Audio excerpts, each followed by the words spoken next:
May na-receive tayong isang senaryo, pag 2 to 3 days na pinark yung kotse, most of the time ayaw mag-start. So kailangan pang i-jump start.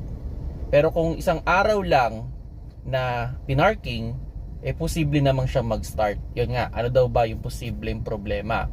Well, nangyayari to no, sa mga kotse, lalo na kung nagkakaproblema sila sa relay or mga switches o yung mga sensor.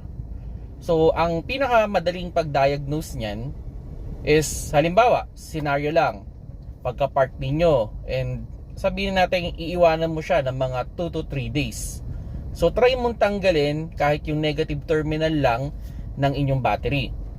Then, sabihin natin after 2 to 3 days, ilagay mo yung battery ulit, ilagay mo yung terminal ng battery, then try mong i-start. Kung mag-start, so posibleng merong nagko-consume ng power sa yung electrical.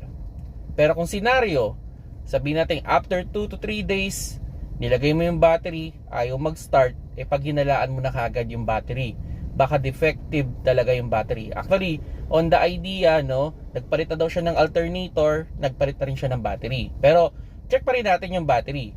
Now, sabihin na natin, nung pagkalagay natin ng battery, 2 to 3 days nang naka-parking yung sasakyan at nag-start, so dapat hanapin na natin kung ano ba yung nagko-consume ng power. So yan, pwedeng mga relay, mga switches, or mga sensor.